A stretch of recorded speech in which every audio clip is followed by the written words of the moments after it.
dengan NIM 2121211102 yang akan membacakan surat An-Nisa ayat 32 serta tafsir-tafsirnya. A'udzu billahi minasyaitonir rajim. Bismillahirrahmanirrahim. Wala tatamannaw ma faddalallahu bihi ba'dakum ala ba'din lirrijali nasibum mimma iktasabu walin-nisa'i nasibum mimma iktasabna was'alullahu min fadlihi innallaha kana bikulli syai'in 'alima.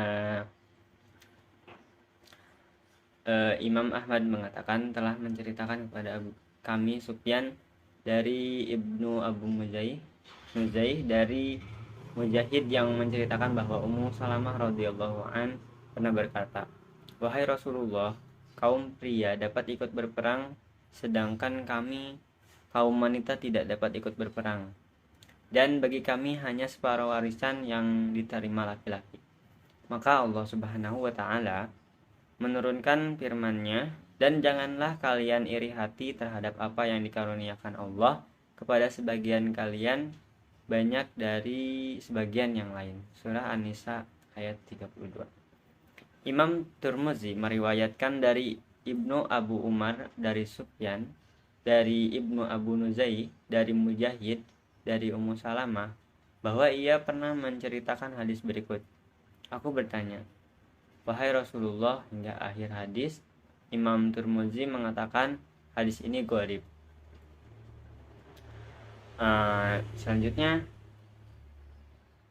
Ibnu Abu Hatim mengatakan pula, telah menceritakan kepada kami Ahmad ibnu Qasim ibnu Atiyah, telah menceritakan kepadaku Ahmad ibnu Abdurrahman, telah menceritakan kepadaku ayahku, telah menceritakan kepada kami Asyash ibnu Ishaq dari Ja'far, yakni Ibnu Abul Mughirah dari Sa'id ibnu Zubair dari Ibnu Abbas sehubungan dengan ayat ini, bahwa seorang wanita datang kepada Nabi lalu berkata, "Wahai Rasulullah, seseorang laki-laki mendapat warisan dua kali lipat seorang wanita, dan kesaksian dua orang wanita sebanding dengan kesaksian seorang laki-laki. Padahal kami dalam beramal sama saja. Tetapi jika seorang wanita melakukan suatu kebaikan, maka yang dicatatkan baginya adalah separuh beramal saja, separuh pahala kebaikan yang dilakukan oleh seorang laki-laki." Maka Allah menurunkan firman-Nya, "Dan janganlah kalian iri hati." Surat An-Nisa ayat 32 sampai akhir ayat. Dengan kata lain, sesungguhnya hal tersebut merupakan tindakan yang adil dariku. Akulah yang membuatnya, menurut Allah ya. As-Sadi mengatakan sehubungan dengan ayat ini bahwa kaum laki-laki mengatakan, "Sesungguhnya kami menghendaki agar kami beroleh pahala dua kali lipat pahala kaum wanita, seperti halnya kami memperoleh dua bagian dalam harta warisan." Selanjutnya diriwayatkan hal yang sama dari Qatadah. Ali ibnu Abu Thalha meriwayatkan dari Ibnu Abbas sehubungan dengan ayat ini, "Janganlah seorang laki-laki berharap melalui ucapannya seperti, 'Aduhai, sekiranya aku mempunyai harta dan istri seperti yang dimiliki oleh si fulan,' maka Allah Subhanahu wa taala melarang hal tersebut. Tetapi hendaklah dia memohon kepada Allah sebagian dari karunia." Al-Hasan Muhammad ibnu Sirin, Atta, dan Ad-Dahab mengatakan hal yang semisal. Pengertian ini merupakan makna lahiriah dari ayat, akan tetapi tidak termasuk ke dalam pengertian hal berikut yang disebutkan di dalam sebuah hadis sahih, yaitu, "La hasada illa fi fisnataini rajulun atahu Allahu malan fasallatahu ala halakatihi fi haqq wa yaqulu rajul law anna li mislu law anna li mislama li fulani li amiltu mislu fahuma fil ajri sawa. Yang artinya tidak boleh dengki kecuali dalam dua hal, yaitu terhadap seorang laki-laki yang dianugerahi oleh Allah harta yang banyak, lalu menginfakkan atau membelanjakan di jalan yang hak, dan ada laki-laki lain mengatakan seandainya aku mempunyai apa yang semisal dengan yang dipunyai oleh si fulan, niscaya aku akan mengamalkan hal yang sama, kedua-duanya beroleh pahala yang sama. Maka sesungguhnya iri hati yang disebutkan di dalam hadis ini bukan termasuk hal yang dilarang oleh ayat ini. Demikian itu karena hadis menganjurkan berharap untuk memperoleh nikmat yang semisal dengan apa yang diperoleh si fulan. Sedangkan makna ayat dilarang berharap mempunyai kebendaan yang semisal dengan apa yang dimiliki oleh si fulan tersebut. Allah berfirman, wala tatamanna'u ma faddalallahu bihi ba'dukum 'ala ba'd. Yang artinya itu janganlah kalian iri hati terhadap apa yang dikaruniakan Allah kepada sebagian kalian lebih banyak dari sebagian lain, yakni yang berkenaan dengan masalah-masalah duniawi, demikian pula dengan masalah-masalah agama, karena berdasarkan kepada hadis Ummu Salamah dan Ibnu Abbas, hal yang sama dikatakan oleh Atta Ibnu Abu Rabbah, bahwa ayat ini diturunkan berkenaan dengan larangan mengharapkan dapat memiliki apa yang dimiliki oleh orang lain, berkenaan dengan harapan kaum wanita yang menginginkan agar mereka seperti laki-laki sehingga mereka dapat berperang. Demikianlah menurut riwayat Ibnu Jarir. Kemudian Allah Subhanahu wa taala berfirman, "Rijali nasibum mimma iktasabu walin nisa'i nasibum mimma iktasabna." Nah, dengan kata lain, setiap imbalan disesuaikan dengan amal perbuatannya, maka balasannya pun baik. Jika amal perbuatannya buruk, maka balasannya buruk pula. Demikianlah menurut pendapat Ibnu Jarir. Menurut pendapat lain, makna yang dimaksud dengan hal tersebut berkaitan dengan masalah miras atau warisan. Dengan kata lain, setiap ahli waris mendapatkan bagian yang sesuai dengan kedudukannya dengan si mayat. Demikianlah menurut Al-Wabili dari Ibnu Abbas. Kemudian Allah memberikan petunjuk kepada mereka untuk melakukan hal yang bermaslahat buat diri mereka. Untuk itu Allah Subhanahu wa taala berfirman, "Was'alullahu min fadli," dan mohonlah kepada Allah sebagian dari karunia-Nya. Dengan kata lain, janganlah kalian iri terhadap apa yang telah Kami lebihkan buat sebagian dari kalian atas bagian lain, karena sesungguhnya hal ini merupakan takdir. Dari kata lain, berharap untuk memperolehnya merupakan hal yang tidak ada manfaatnya sama sekali. Tetapi mintalah kalian sebagian dari kemurahanku, niscaya aku akan memberi kalian, karena sesungguhnya aku maha mulia lagi maha pemberi. Jadi kita itu tidak boleh berharap kehidupan atau memiliki kekayaan seperti orang lain. Dengan berharap seperti itu, memperolehnya merupakan hal yang tidak bermanfaat. Tapi mohon atau berdoalah kepada Allah agar dicukupkan. Misal kita mau beli mobil cukup, mau beli rumah cukup. Jadi Allah maha pemberi dan maha mulia. Selanjutnya Imam Tirmizi dan Ibnu Mudarawi meriwayatkan melalui hadis Hamad Ibnu Waqid bahwa ia pernah mendengar Israil menceritakan hadis berikut dari Abu Ishaq, dari Abu Ahwas dan Abdullah ibnu Mas'ud radhiyallahu an, yang menceritakan bahwa Rasulullah pernah bersabda, "Sallallahu min fadli, fa innallaha yuhibbu an yus'ala wa in afdalal ibadatin tidarul faraj." Mohonlah kalian kepada Allah sebagian dari karunia-Nya, karena sesungguhnya Allah suka bila diminta. Dan sesungguhnya ibadah yang paling afdol atau paling utama ialah menunggu jalan keluar. Kemudian Imam Tirmidzi mengatakan bahwa hal yang sama diriwayatkan oleh Hamad ibnu Waqid, tetapi Hamad ibnu Waqid bukan orang yang hafiz. Abu Naim meriwayatkan dari Israel ibnu Hakim ibnu Zubair, dari seorang lelaki dari Nabi SAW. Hadis diriwayatkan oleh Abu Naim lebih dekat kepada predikat kesahihan. Hal yang sama diriwayatkan oleh Ibnu Mudrawih melalui hadis Waqi bin Israil.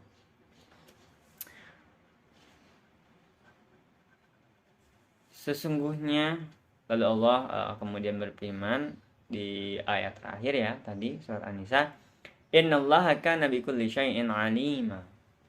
Di sini menjelaskan bahwa Allah itu mempunyai sifat yang mengetahui. Dia maha mengetahui terhadap orang yang berhak memperoleh duniawi, lalu dia memberinya sebagian dari duniawi, juga terhadap orang yang berhak mendapat kemiskinan, lalu dia membuatnya miskin. Dia maha mengetahui terhadap orang yang berhak mendapat pahala ukhrawi, lalu dia memberinya taufik untuk mengamalkannya. Dia maha mengetahui terhadap orang yang berhak memperoleh kehinaan, lalu dia membuatnya hina hingga tidak dapat melakukan kebaikan dan penyebab-penyebabnya. Karena itulah disebutkan oleh firman-Nya, sesungguhnya Allah maha mengetahui segala sesuatu. Baik, selanjutnya saya akan membacakan surat At-Talaq ayat 7 beserta tafsir-tafsirnya. Liyunfik du sa'atin min sa'atih وَمَنْ قُدِرَ عَلَيْهِ رِزْقُهُ فَلْيُنْفِقْ مِمَّا آتَاهُ اللَّهُ لَا يُكَلِّفُ اللَّهُ نَفْسًا إِلَّا مَا آتَاهَا سَيَجْعَلُ اللَّهُ بَعْدَ عُسْرٍ يُسْرًا. Selanjutnya tafsir surah At-Talaq. Liyunfiquddu sa'atin min sa'atihi. Artinya itu, hendaklah orang tua si bayi atau walinya memberi nafkah kepada bayinya sesuai dengan kemampuannya. Wa man qudira 'alaihi rizquhu falyunfiq mimma atahu Allah, la yukallifullahu nafsan illa ma ataha. Yang artinya itu, dan orang-orang yang disempitkan rezekinya hendaklah memberi nafkah dari harta yang diberikan Allah kepadanya. Allah tidak memikulkan beban kepada seseorang melainkan sekadar apa yang Allah berikan kepadanya. La yukallifullahu nafsan illa wus'aha. Allah tidak membebankan seseorang melainkan sesuai dengan kesanggupannya. Surat Al-Baqarah ayat 286. Ibnu Jarir mengatakan telah menceritakan kepada kami, Ibnu Humaid telah menceritakan kepada kami ke Hakam dari Abu Sinan yang mengatakan bahwa Umar ibn Khattab radhiyallahu an pernah bertanya mengenai Abu Ubaidah, maka dikatakan kepadanya bahwa kami sesungguhnya Abu Ubaidah mengenakan pakaian yang kasar dan memakan makanan yang paling sederhana. Maka Khalifah Umar radhiyallahu an mengirimkan kepadanya 1000 dinar dan mengatakan kepada kurirnya, ya kurir itu pengantar ya zaman dulu, masih ada kurir ternyata ya, perhatikanlah apakah yang dilakukan olehnya dengan uang 1000 dinar jika dia telah menerima. Jadi seolah-olah Umar radhiyallahu anhu itu kayak menguji gitu kan. Tidak lama kemudian Abu Ubaidah mengenakan pakaian yang halus dan memakan makanan yang lebih baik. Nah, yang asalnya itu Abu Ubaidah ini memakai baju yang mungkin lusuh atau istilahnya bajunya itu kurang bagus, makanannya sederhana. Nah, setelah diberikan tadi oleh Umar radhiyallahu an 1000 dinar, dia langsung memakai baju yang bagus, yang istilahnya layak, dan makan makanan yang terbaik. Lalu kurir itu kembali kepada Umar radhiyallahu an dan menceritakan kepadanya perubahan tersebut. Maka Umar mengatakan bahwa semoga Allah merahmatinya. Dia menukilkan atau menakwilkan ayat ini, yaitu firman-Nya, hendaklah orang yang mampu memberi nafkah menurut kemampuannya, orang yang disempitkan rezekinya hendaklah memberi nafkah dari harta yang diberikan oleh Allah kepadanya. Jadi Umar ini mengamalkan ayat-ayat yang tadi, surat At-Talaq ayat 7.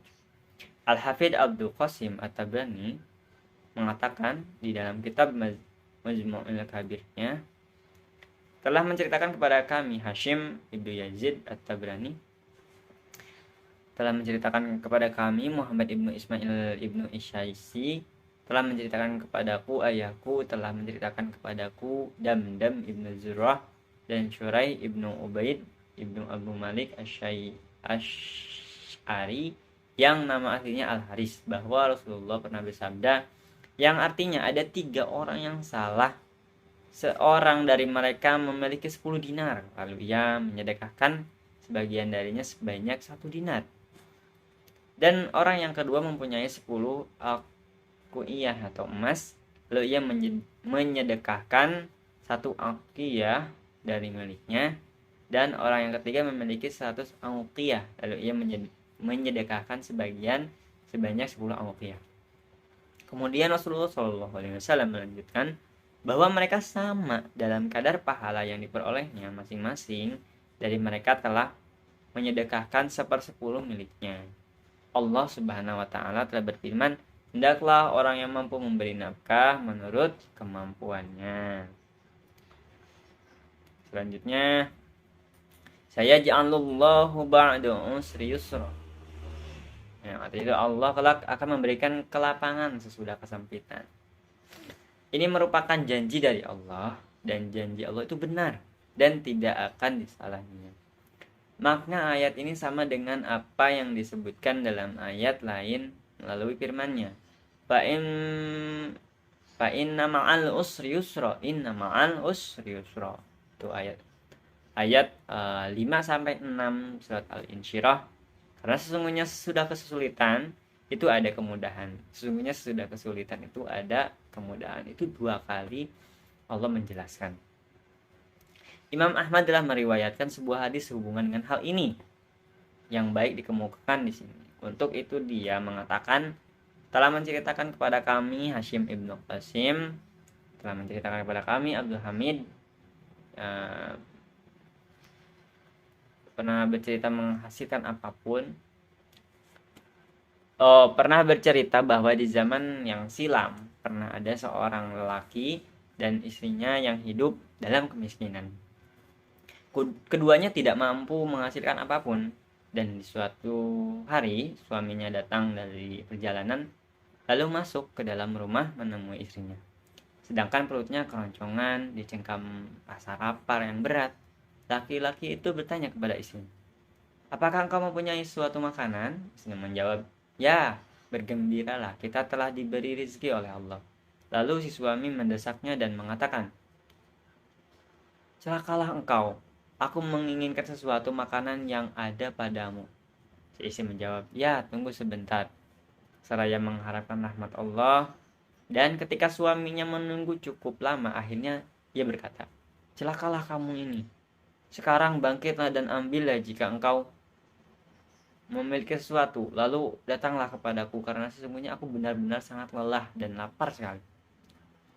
Istrinya lalu menjawab, baiklah, sekarang aku akan membuka dapurku, jangan kamu terburu-buru. Setelah suaminya diam sesaat dan si istri menunggu suaminya berbicara lagi kepadanya, si istri berkata kepada dirinya sendiri, baiknya sekarang aku bangkit untuk melihat dapurku. Lalu ia bangkit dan menuju ke dapurnya, maka ia melihat ke dapurnya dan merasa terkejut karena penuh dengan paha kambing yang sedang dipanggang. Sedangkan penggilingan tepungnya bergerak sendiri menggiling tepung. Maka ia bangkit menuju tempat penggilingan tepung itu dan membersihkannya, lalu mengeluarkan kambing panggangnya itu yang ada pada dapur pembakarannya. Kemudian Abu Hurairah melanjutkan bahwa demi Tuhan yang jiwa Abu Qasim berada di tangan kekuasaannya. Demikian yang dimaksud oleh ucapan Muhammad SAW. Lau akhaddat ma fi rahiha walam tangkudha latohat laha latohanata ila yaumil qiyamah. Seandainya wanita itu hanya mengambil adonan yang ada pada penggilingnya dan tidak membersihkannya, niscaya penggilingnya itu akan tetap bekerja menggiling sampai hari kiamat. Aduh, Masya Allah ya. Di tempat lain Imam Ahmad mengatakan telah menceritakan kepada kami Amir. Nah, selanjutnya dari Abu Hurairah yang mengatakan bahwa seorang laki-laki masuk menemui keluarganya dan ketika ia melihat kelaparan yang melanda keluarganya, ia keluar menuju hutan. Ketika istri laki itu melihat keadaan demikian, maka ia bangkit menuju tempat penggilingan tepungnya. Kemudian ia siapkan penggilingan tepung itu dan ia menuju pula ke tempat perapian dapurnya, lalu menyalakan. Kemudian ia berdoa, ya Allah berikanlah kami rezeki. Lalu ia melihat ke arah pancinya dan ternyata pancinya telah penuh dengan makanan. Nah, selanjutnya amma innahu laulam Seraya bersyarat kepada penggilingan tepungnya. Kemudian kisah ini diceritakan kepada Nabi. Maka Nabi SAW bersabda, amma innahu laulam taraufa lam tajal tadau ila yaumil qiyamah. Kayak tadi ya, jika sesungguhnya wanita itu tidak mengangkat penggilingnya, yakni membersihkannya, niscaya ia akan tetap berputar si alat tepungnya tadi itu sampai hari kiamat. Baik, selanjutnya saya akan membacakan surat Al-Isra ayat 23 beserta tafsir-tafsirnya. A'udzu billahi minasyaitonir rajim. Bismillahirrahmanirrahim. Wa qada rabbuka alla ta'budu illa iyyahu wa bil walidaini ihsana. Imma yablughanna indakal kibara ahaduhuma aw kilahuma fala taqul lahuma uffin wa la tanharhuma wa qul lahuma qawlan karima. Sadaqallahul. Jadi dalam ayat ini Allah Subhanahu wa taala memerintahkan kepada hamba-hambanya untuk menyembah Dia semata. Tiada sekutu baginya. Kata qada dalam ayat ini mengandung makna perintah. Mujahid mengatakan sehubungan dengan makna firman-Nya wa qada, bahwa makna yang dimaksud ialah memerintahkan. Hal yang sama dikatakan oleh Ubay ibnu Ka'ab dan Ad-Dahak ibnu Mujahim.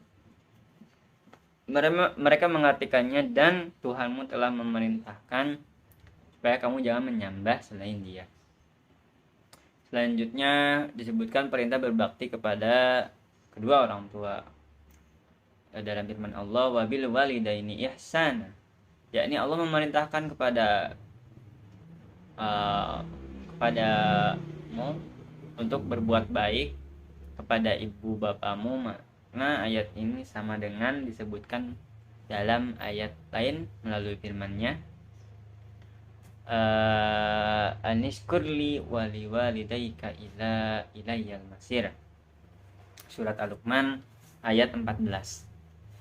Adapun firman yang lain, imma yablughanna indakal kibaru ahaduhuma aw kilahuma fala taqul lahuma uffin. Surat An-Nisa yang kita bahas ya. Artinya janganlah kamu mengeluarkan kata-kata yang buruk kepada keduanya, sehingga kata apapun yang merupakan kata buruk yang paling ringan itu paling sering ya kayak menggampangkan gitu loh, kayak kita tuh nggak merasakan bahwa itu tuh eh, tidak boleh ya, seharusnya tidak boleh diucapkan. Yang paling ringan yang tidak boleh dibolehkan, seperti kayak ketika ya biasanya anak kecil ya kalau disuruh misal tolong belanjain ini apa namanya sayuran, dia posisi lagi ngegame atau lagi sibuk sendiri, dibilang nanti dong. Dari kata tersebut sampai ibunya atau bapaknya sakit hati, maka itu akan berdampak dosa. Wala tanhuhuma, yakni janganlah kamu bersikap buruk kepada keduanya seperti apa yang dikatakan oleh Atta Ibnu Abu Rabah sehubungan dengan makna firman-Nya, dan janganlah kamu membentak mereka. Al-Isra ayat 21 yang tadi itu maksudnya janganlah kamu menolakkan kedua tanganmu terhadap keduanya. Nah itu kayak isyarat menolak kalau disuruh ya. Sama melarang mengeluarkan perkataan dan perbuatan buruk terhadap kedua orang tua. Allah memerintahkan untuk berbuat baik. Nah, jadi ada sebuah problematika dan ada cara atau mengatasinya, yaitu firman Allah wa qul lahuma qawlan karima, yaitu bertutur sapa yang baik dan lemah lembutlah kepada keduanya serta berlaku sopan santun kepada keduanya dengan perasaan penuh hormat dan memuliakannya. Wahfid lahuma janahan didulli minar rahmah. Nah, yakni berendah dirilah kamu dalam menghadapi keduanya, yang dari artinya itu, dan rendahkanlah dirimu. Jadi jangan sampai suara kita itu lebih tinggi daripada suara orang tua. Kalau misalnya sifat orang tuanya emang nada tinggi, kita jangan ikut-ikut nada tinggi, tapi kita harus dengan nada rendah, jangan sampai melebihi. Wa qur rabbir rahmahuma kama rabbayani shaghira. Nah, itu selanjutnya ayat 24 ya. Maksudnya itu berendah dirilah kepada keduanya di saat keduanya telah berusia lanjut, dan doakanlah keduanya dengan doa ini dan mana keduanya telah meninggal.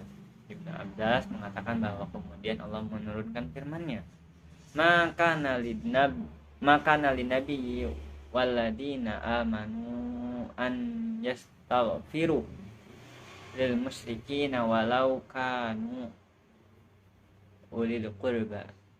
Hadis-hadis yang menyebutkan tentang berbakti pada orang tua cukup banyak, antara lain hadis yang diriwayatkan melalui berbagai jalur dari Anas dan lain-lainnya. Banyak ya hadis-hadis yang membahas tentang berbuat baik pada orang tua. Seperti contohnya hadis yang diriwayatkan oleh Abu Dawud At-Taisi telah meriwayatkan dari Syubah dengan sanad yang sama, tetapi di dalamnya ada beberapa tambahan lainnya. Yang artinya itu Imam Ahmad mengatakan telah menceritakan kepada kami Abu Awanah, telah menceritakan kepada kami Subail ibnu Abu Saleh dari ayahnya dari Abu Hurairah dari Nabi SAW yang telah bersabda, terhinalah seorang laki-laki 3 kali yang menjumpai salah seorang dari kedua orang tuanya atau kedua-duanya telah berusia lanjut dalam jaminannya lalu ia tidak masuk surga. Yang menjumpai salah seorang dari keduanya. Jadi gitu ya. Selanjutnya surat Al-Baqarah ayat 223. Nisa'ukum harthun lakum fa'tu harthakum anna syi'tum وقدموا لأنفسكم واتقوا الله واعلموا أنكم ملاقوه وبشر المؤمنين. Nisa'ukum harthul lakum. Istri-istri kalian adalah seperti tanah tempat kalian bercocok tanam. Ibnu Abbas mengatakan bahwa yang dimaksud dengan al-hars ialah peranakan atau kemaluan. Selanjutnya firman selanjutnya, fa'tu harthakum an nasi'tum. Maka datanglah tanah tempat bercocok kalian itu bagaimana saja kalian kehendaki. Yakni bagaimanapun caranya menurut kehendak kalian, baik dari depan ataupun dari belakang, dengan syarat yang didatangi adalah satu lubang, yaitu lubang kemaluan seperti yang telah ditetapkan oleh banyak hadis. Selanjutnya Imam Muslim meriwayatkan, begitu pula Imam Abu Dawud melalui hadis Sufyan Ats-Tsauri dengan lafaz yang sama. Ibnu Abu Hatim mengatakan, ia telah menceritakan kepada kami Yunus. Ibnu Abdul A'la telah menceritakan kepada kami. Ibnu Wahab telah menceritakan kepadaku. Malik Ibnu Anas, Ibnu Zuraiz, dan Sufyan Ibnu Sa'id Ats-Tsauri disebutkan bahwa Muhammad Ibnu Munkadir pernah menceritakan kepada mereka bahwa Abdullah Ibnu Jabir pernah menceritakan padanya, orang-orang Yahudi sering berkata kepada kaum muslim, barang siapa yang mendatangi istrinya dari arah belakang, maka kelak anaknya akan bermata juling. Lalu turunlah firman yang tadi, Al-Baqarah ayat 20-23. Ibnu Zuraiz mengatakan sehubungan dengan hadis ini disebutkan di dalamnya bahwa Rasulullah SAW bersabda, Muqbilatun wa mudbiratun idza kana dzalika fi farji. Di dalam hadis Bahj Ibnu Hakim Ibnu Muawiyah Ibnu Haidah Al-Qusairi dari ayahnya dari kakeknya disebutkan bahwa diperbolehkan untuk mendatanginya dan Muawiyah Ibnu Haidah pernah bertanya, wahai Rasulullah, sehubungan dengan istri-istri kami, bagaimanakah cara diperbolehkan untuk mendatanginya dan apa sajakah cara yang dilarang? Rasulullah lalu menjawabnya dengan bersabda, hausuka itahartaka anna si'ata wairu ala tadrabul wajh wala tuqabha wala tahjura ila fil mait al hadis. Jadi yang artinya itu seperti lahan bercocok tanammu, maka datangilah lahan bercocok tanammu itu bagaimana saja kamu hendaki, hanya kamu tidak boleh memukul wajahnya dan jangan berkata buruk, jangan pula mengisolasinya kecuali di dalam rumah. Akhir hadis. Hadis ini diriwayatkan oleh Imam Ahmad, pemilik kitab-kitab sunnah. Selanjutnya, lalu mereka bertanya kepadanya tentang banyak hal. Kemudian ada seorang laki-laki berkata kepadanya, sesungguhnya aku suka wanita, maka bagaimanakah yang harus kulakukan menurutmu? Maka turunlah firman-Nya yang tadi ya, surat Al-Baqarah ayat 223.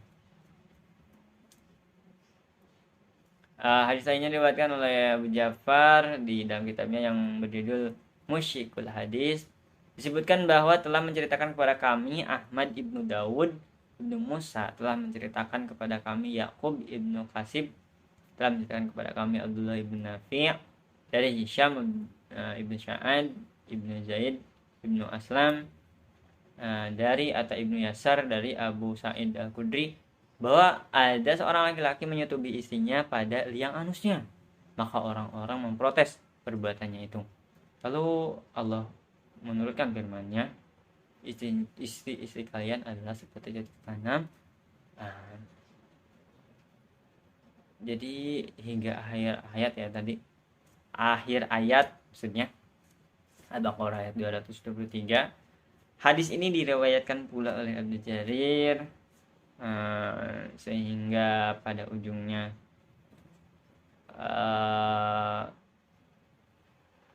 Abu Ya'la al-Mausili dan Al-Haris ibn Syuraih dan Abu Abdullah ibn Nafi dengan lafaz yang sama. Terus hadis lainnya diriwayatkan oleh Imam Ahmad, dinyatakan bahwa telah menceritakan kepada kami telah menceritakan kepada kami Uhaib, dan menceritakan kepada kami Ubaidillah ibnu Utsman ibnu Qasam ibnu Abdullah ibnu Sabit, yang menceritakan hadis ini berikut: aku masuk menemui Hafsah binti Abdurrahman ibnu Abu Bakar, dan kukatakan kepadanya, sesungguhnya aku akan bertanya kepadamu tentang suatu masalah, tapi aku malu mengemukakan kepadamu. Hafsah menjawab, hai keponakanku, janganlah malu-malu, kemukakanlah. Abdullah ibnu Sabit berkata, mendatangi wanita atau istri pada liang anusnya. Hafsah berkata bahwa Ummu Salamah pernah menceritakan hadis berikut: orang-orang Ansor suka mendatangi wanita dari arah belakang, posisinya tengkurap ya. Sedangkan orang-orang Yahudi mengatakan bahwa barang siapa yang mendatangi istrinya, ya kayak tadi maka kelak anaknya akan bermata juling. Ketika kaum muhajirin datang ke Madinah, mereka ada yang menikah dengan wanita Ansor, lalu mereka mendatangi dari arah belakang, tetapi tidak seorang pun yang menaati suaminya dan mengatakan, jangan dulu kamu lakukan sebelum aku tanyakan pada Rasulullah mengenai cara ini. Lalu wanita Ansor itu datang kepada Ummu Salamah dan menemui serta menceritakan pada halnya tersebut. Ummu Salamah menjawab, duduklah dahulu hingga Rasulullah tiba. Nah, ketika Rasulullah SAW tiba-tiba Rasul itu merasa malu mengumumkan pertanyaannya. Oleh karena itu ia keluar. Lalu Ummu Salamah lah yang menanyakan kepada Nabi SAW secara langsung ya. Dan Nabi SAW bersabda, panggillah wanita Ansor tadi. Ummu Salamah segera memanggil wanita Ansor tadi. Setelah wanita itu datang, maka Rasulullah membacakan kepadanya ayat berikut. Nah, ayat apa yang diberikan kepada tadi wanita Ansor itu? Ayat Al-Baqarah 223. Berita yang saya bacakan, yang dimaksud dengan an-nasyi'tum adalah subjeknya satu, yaitu satu liang kemaluan. Hadis ini diriwayatkan pula oleh Imam Tirmidzi dari Bandar, dari Ibnu Mahdi, dari Sufyan, dari Abu Khaisam dengan lafaz yang sama. Jadi boleh ya, istilahnya boleh dari belakang, tapi harus ke lubang kemaluan, jangan ke dubur. Jangan ke lubang buat gitu.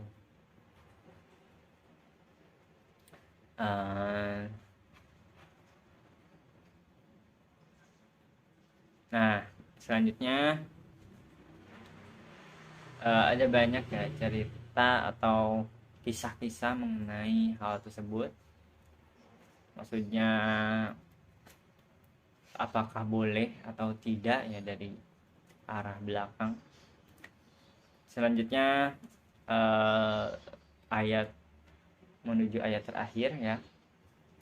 Waqaddimu li anfusikum, adanya kerjakanlah amal-amal ketaatan dengan cara mematuhi semua hal yang dilarang kalian mengerjakannya, yaitu perkara-perkara yang diharamkan.